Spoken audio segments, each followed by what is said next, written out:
Monday, 8:15 a.m., Phoenix, Arizona. The summer sun spilled through the floor-to-ceiling windows of my minimalist apartment, glinting off a wall of screens. On the desk sat a steaming mug of coffee and Q2 revenue reports for Ethereal Systems, the VR event technology empire I'd spent 12 years building quietly, without my family ever knowing.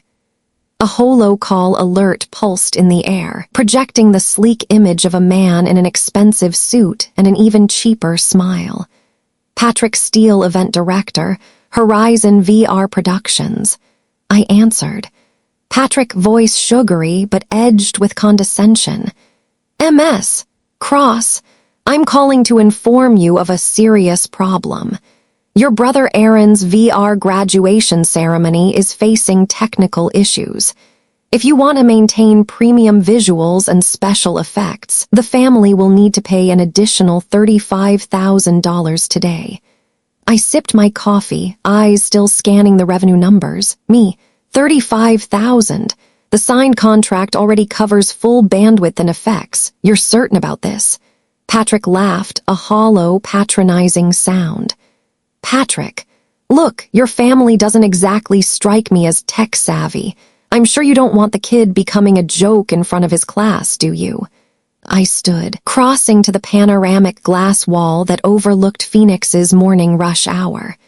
Me, I'll speak directly with the person who controls the platform. Patrick smirked. Patrick, they don't deal with private clients, only major corporations. I smiled, though it wasn't out of amusement. Me, then today you're going to learn something new.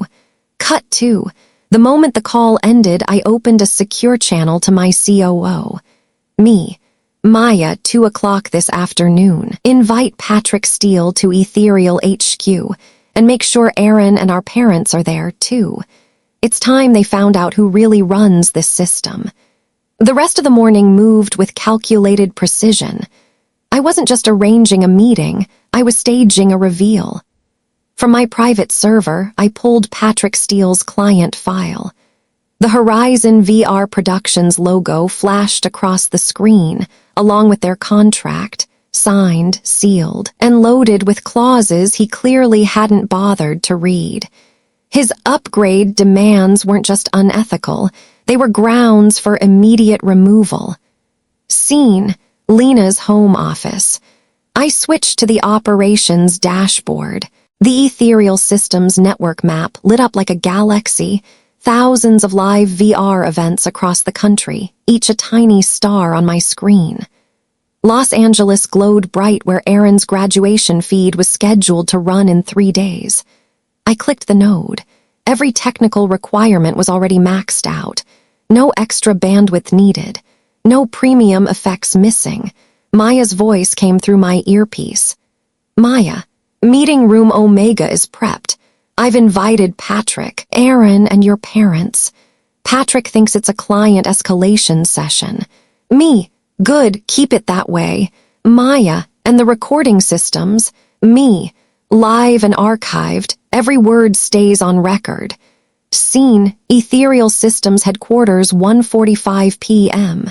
The building's mirrored glass reflected the Arizona sky, making it look like it had been carved out of air itself.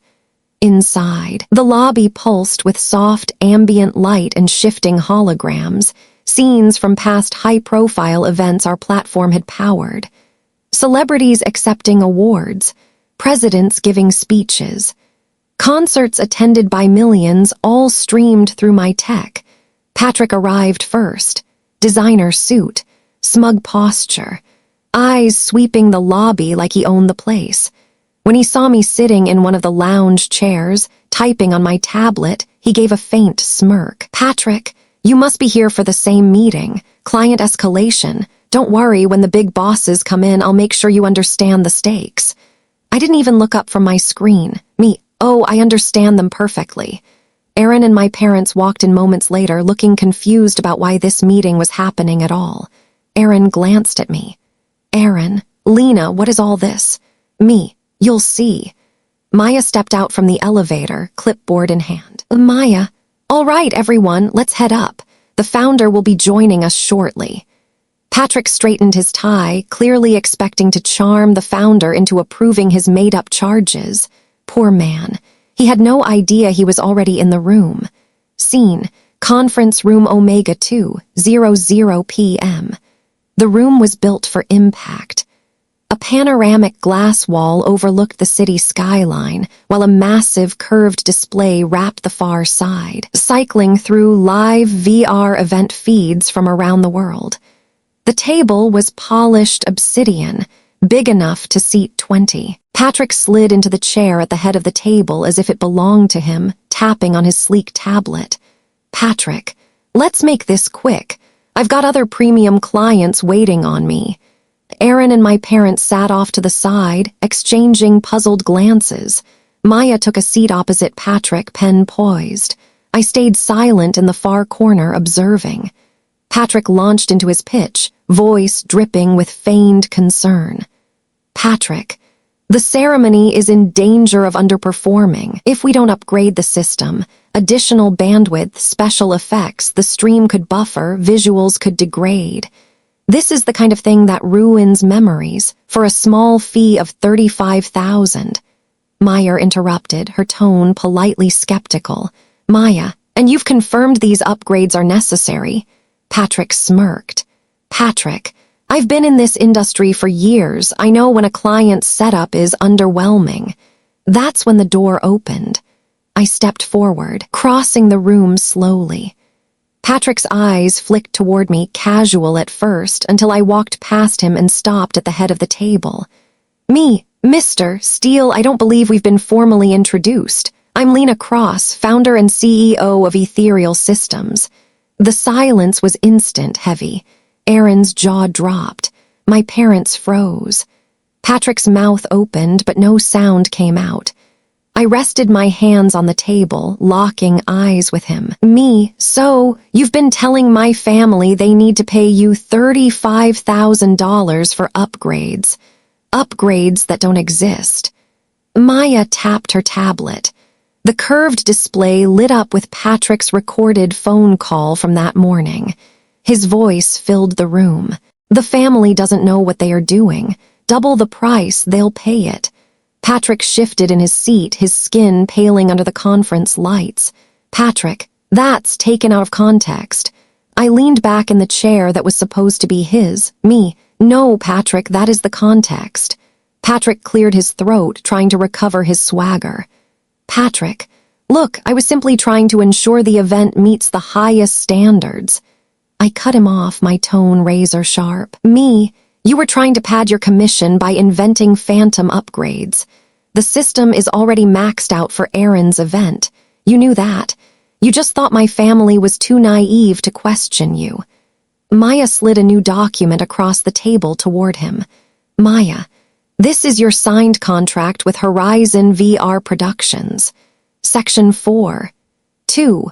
All third-party organizers must comply with platform ethics and billing standards. Violations allow Ethereal Systems to terminate access immediately." Patrick's eyes flicked down at the page. "Patrick, you can't just..." "Me, I already did." On cue, the wall display showed a live system log. A red notification blinked.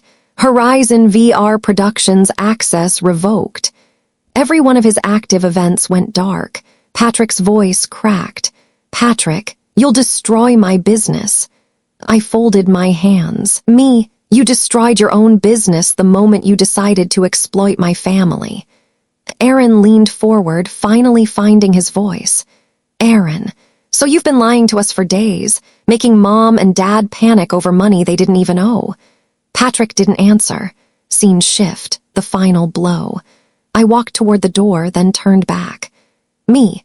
By the way, Patrick, Ethereal Systems powers 70% of the VR event market in the United States. That means if you plan to keep working in this industry, you'll be using my tech, and you won't get past the login screen." Maya stood, extending her hand toward Patrick. "Maya, keys, access cards now." Patrick's hands trembled as he placed them on the table. He didn't look at anyone as he left the room. Aaron stared at me like I was a stranger. "Aaron, Lena, you run this, all of this." I gave a small shrug. Me, not everything needs to be announced. What matters is, your graduation will go exactly as you dreamed, without anyone trying to bleed you dry. My parents exchanged a look, equal parts shock and something else I hadn't seen in a long time, respect. The meeting room emptied quickly after Patrick's exit. Only the hum of the wall displays remained, cycling through pristine VR feeds from events that were still running flawlessly. Aaron was the first to speak. Aaron, I don't get it. All this time, you've let everyone think you're just freelancing. Why hide this? I leaned back in the chair Patrick had claimed earlier. Me, because the moment people know you have power, they stop seeing you as you. Every conversation becomes a negotiation. Every relationship turns into a transaction. I built this company so I could control my life, not so I could prove something to anyone. Mom's eyes softened, her voice quieter than I'd heard in years. Mom, we thought you were struggling. That's why me, kept worrying about me, kept offering to help. I smiled faintly. I know, and I appreciated the thought, but I was doing just fine. Dad shook his head slowly, still processing. Dad, fine. Lena, you're running one of the biggest tech platforms in the country, and you kept it a secret from us. Me, it's not a secret, it's just private. Scene shift. 3 days later, Aaron's VR graduation. The ceremony beamed flawlessly into living rooms, community halls, and schools across the country. The virtual auditorium shimmered with light, every seat filled with avatars of proud families. Aaron stood on the virtual stage, cap and gown perfectly rendered, his voice steady as he thanked everyone who'd helped him get there. From my console backstage, I watched my little brother take his moment, without a single technical glitch, without a single cent of Patrick's phantom charges. Scene shift, post-ceremony celebration. Back in my apartment, Aaron handed me a small box. Inside was a digital photo frame, looping a candid capture from earlier that day. The two of us laughing in the VR control room, his cap slightly crooked, my headset still around my neck. Aaron, for you, because this day was perfect, not because of the tech, but because you made it happen. I looked at the image, and for a moment the empire I'd built felt less like a fortress and more like a gift. Me. It was always going to be perfect, Aaron. I just made sure no one got in the way. That night, as Phoenix's skyline glittered outside my window, I poured myself a quiet drink. Ethereal systems kept running in the background, thousands of events unfolding in perfect sync. Some people built their power to be seen. I built mine to protect the people who mattered. And sometimes, the most dangerous person in the room is the one you never saw coming.